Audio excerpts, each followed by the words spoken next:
बंधुगण आम हृदय धमनी माध्यम रक्त शरीर को पहुंचाई थाए। शरीर धमनी रे प्रवाहित होतुबा रक्त पाई एक मिनिमम प्रेशर जरूरी होता है। जेबे कौनसी कारणरू एही प्रेशर बढ़ी जाए तेबे धमनी उपरे ताहार अधिक प्रभाव पड़ी थाए। प्रेशर बढ़िबा कारणरू धमनी रे रक्तर प्रवाह ठीक रखिबा पाई आम हार्ट बा हृदय को सामान्यठू अधिक काम करिबा को पड़ी थाए। एही स्थिति को हाई ब्लड प्रेशर कहा जाए। उच्च रक्तचाप बा हाई ब्लड प्रेशर एक गंभीर रोग अटे। कोन आपनको जणा अछि हाई बीपी रो लक्षण कौन अटे? हाई ब्लड प्रेशर हेबा द्वारा आपनको कौन खाइबा आवश्यक एवं कौन खाइबा कथा नुह एवं हाई ब्लड प्रेशर को कंट्रोल करिबा पई आपनको कौन सब उपाय करिबा आवश्यक। जदि जानि नाहंती तेबे आजिर एही वीडियोटी को शेष जाय निहाती देखंतु, किंतु ध्यान रखंतु हाई ब्लड प्रेशर कारणरू आपनको हार्ट भी काम करिबा बंद करि पारे। कंटिन्यू हाई ब्लड प्रेशर रहिबा द्वारा आपनको शरीर को विभिन्न प्रकार रो हानि मध्य पहुंची पारे। फलरे आपनको हार्ट फेल भी होई पारे। चिंता करिवार आवश्यकता नाही। हाई ब्लड प्रेशर को कंट्रोल करिबा पई आज मु आपनको सह किछि प्रूवन होममेड रेमेडीज शेयर करिबी, जहार प्रयोग करी आपण निजर हाई ब्लड प्रेशर को कंट्रोल करि परिबे। किंतु ता पूर्व मु आपण मानु कहि रखिबि जे आपण माने ए जाम चैनल को सब्सक्राइब कर नांती तबे तथिबा सब्सक्राइब बटन ऊपर क्लिक करी हम चैनल को सब्सक्राइब कर नियंतु एवं पाखथे नोटिफिकेशन बेल ऊपर निहाती क्लिक करंतु। या द्वारा हम जो नूतन वीडियो अपलोड करबो ता नोटिफिकेशन आपण माने प्रथम पाई परिबे एवं हम चैनल माध्यम रे बहु किछि शिखणीय जिंस आपण माने सिखिबा को पाइबे। प्रथमे जानिबा what is high blood pressure बा उच्च रक्तचाप कौन अटे। जेबे व्यक्ति असंतुलित आहार सेवन करिथाए तेबे शरीर रे कफ एवं मेद वृद्धि होइथाए। कफ एवं मेद धमनी रे जमा होई समस्या उत्पन्न करिथाए एवं सेही कारणरो वायु रक्तचाप को बढ़ाई दिए, जाहाकू हाई ब्लड प्रेशर कहा जाए। एबे जानिबा हाई ब्लड प्रेशर कजेस बा उच्च रक्तचापर कारण कौन अटे। ब्लड प्रेशर हाई हेबार मुख्य कारण मोटापण होइथाए। मोटा लोकंक मध्यरे बीपी बढ़िबार डर साधारण लोकंठू अधिक होता है। जो लोक माने व्यायाम खेलकूद एवं कौन भी शारीरिक परिश्रम करती नहीं एवं आराम जीवन बंचती सेमानंकु अधिक ब्लड प्रेशर भली समस्या होई पारे।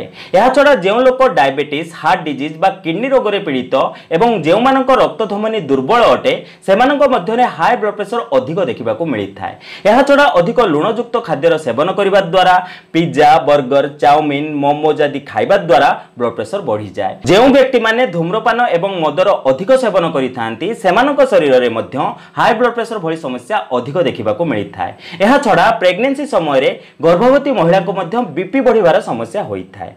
एबे जानिबा हाई ब्लड प्रेशर सिम्पटम्स बा रक्तचाप बढ़िबार लक्षण विषय रे। हाई बीपी कारणरू हृदय संबंधित रोग किडनी रोग एवं आखि आदि खराब होई पारे। उच्च रक्तचाप एक एमिति रोग अटे जहा धीरे धीरे शरीर रो समस्त अंग को खराब करि दिए। उच्च रक्तचाप को कंट्रोल करिबा पई बा नियंत्रण करिबा पई सर्वप्रथमे हाई बीपी रो लक्षण को जानिबा निहाती आवश्यक। उच्च रक्तचाप लक्षण रूपे व्यक्तिर बहुत अधिक मुंड बिंधि थाए, चिंता एवं दुर्बल लागि थाए, रोगीर छाती रे जंत्रणा अनुभव होई थाए, रोगी को निश्वास नेबारे समस्या होई थाए। उच्च रक्तचाप रोगीर हाथ गोड़ हठात कालुआ पड़ी जाए। यह छड़ा उच्च रक्तचाप रोगी को बेले बेले अंधार देखा देई थाए एवं किछि बुझिबा एवं कहिबारे समस्या होई थाए। एबे जानिबा हाई ब्लड प्रेशर डाइट बा उच्च रक्तचाप रे कोन खाइबा आवश्यक बा कोन खाइबा कथा नुह। जदि आपको हाई ब्लड प्रेशर भली लक्षण देखा दिए तेबे आपको किसी जरूरी कथार ध्यान रखिबा निहाती आवश्यक। जेमिति कि हाई ब्लड प्रेशर रोगी अधिक लुण खाइबा कथा नुह। कॉफी एवं चार अधिक सेवन करिबा द्वारा ब्लड प्रेशर बढ़ी थाए। डबाबंद खाद्य पदार्थ सेवन करिबा कथा नुह, कारण सेथिरे लुणर मात्रा अधिक थाए। स्मोकिंग एवं मदर सेवन करंतु नाही। बाहरर जिनिस जेमिति कि पिज्जा बर्गर आदि सेवन करंतु नाही। बेकिंग सोडार सेवन उच्च रक्तचाप रोगी को करिबा कथा नुह। बीपी रोगी को एमिति खाद्यर अधिक सेवन करिबा कथा नुह जेउथिरे फैट अधिक थाए। जेबे आपण सोई थांती तेबे ब्लड प्रेशर कम होई थाए। जदि आपण भरपूर निद नेबे नाही तेबे ब्लड प्रेशर उपरे ताहार नकारात्मक प्रभाव पड़ी थाए। जो लोक माने कम सोई थांती सेमानक ब्लड प्रेशर बढ़िबा को लागे। हाई ब्लड प्रेशर रोगी को पई क्रोध मृत्यु समान होई थाए। जेते संभव चेष्टा करंतु क्रोध एवं चिंताठू दूर रे रहिबा पई। सेति पई प्रतिदिन योग करिबा निहाती आवश्यक। बहुत अधिक मात्रा रे मादक पदार्थ सेवन करिबा द्वारा ब्लड प्रेशर बढ़ी जाए। फल धीरे धीरे आपको ओजन बढ़िबा को लागे एवं हार्ट अटैक हेबार संभावना मध्य बढ़ी जाए। एबे जानिबा किछि होम रेमेडीज विषय रे जहा आपको उच्च रक्तचाप बा हाई ब्लड प्रेशर को नियंत्रण करिथाए। रसुण प्रायतः प्रत्येक घरे व्यवहार करा जाइथाए। रसुण ब्लड प्रेशर को ठीक करिया पई बहुत सहायता करिथाए। प्रतिदिन सकाळु खाली पेटरे 2 रु 4 टी रसुण पाखुडा चोबेई खाआंतु एवं तापरे 1 ग्लास उषुम पानी रो सेवन करंतु। किछि दिन प्रयोग द्वारा देखिबे धीरे धीरे आपको ब्लड प्रेशर कंट्रोल कंट्रोल हेबाकू लागिबो। द्वितीय रे जेबे ब्लड प्रेशर बढ़ी के रुहे तेबे आपण अधा ग्लास उषुम पानी रे 1 चमच गोलमरीच गुंड मिसांतु। 2 घंटा रे थरे आपण एहार सेवन करंतु। एहार प्रयोग द्वारा आपणक शरीर रे हाई ब्लड प्रेशर लक्षण देखा देई न थाए। तृतीय रे जदि आपणक ब्लड प्रेशर सर्वदा बढ़ी के रहउची तेबे 1 ग्लास पानी रे फाळे लेंबु रस चिपुडी दियंतु एवं ताहाको भलो भाबे मिक्स करि दियंतु। 3 घंटा रे थरे आपण एही पानी रो सेवन करंतु। एहार सेवन द्वारा आपणक ब्लड प्रेशर कंट्रोल होई जाय। चतुर्थ रे उच्च रक्तचापर घरोई चिकित्सा पाई 5टी तुलसी पत्र एवं 2टी निंब पत्र को भलो भाबे बाटी दियंतु। एबे आपण एहाकू 1 ग्लास नॉर्मल पानी रे भलो भाबे मिक्स करंतु। सकाळू खाली पेट रे आपण एही पानी रो सेवन करंतु। एहार किछि दिन कंटिन्यू सेवन करिबा द्वारा आपनको हाई ब्लड प्रेशर भली समस्या संपूर्ण भाबे शेष होई जाय। पंचम रे चा चमच रे आधा चमच बा 3 ग्राम मेथी गुंड 1 ग्लास पानी रे भलो भाबे मिसांतु। एहाको प्रतिदिन सकाळू संध्या 2 टाइम सेवन करंतु। एहार कंटिन्यू सेवन करिबा द्वारा आपनको हाई ब्लड प्रेशर कंट्रोल होई जाय। एही 5टी पावरफुल होम रेमेडी सह हाई ब्लड प्रेशर को कंट्रोल करिया पई आपण आउ किछि उपाय मध्य करि परिबे। जेमिति कि हाई ब्लड प्रेशर रोगी को घास उपरे खाली पादरे 10 रु 15 मिनिट निहाती चलिबा आवश्यक।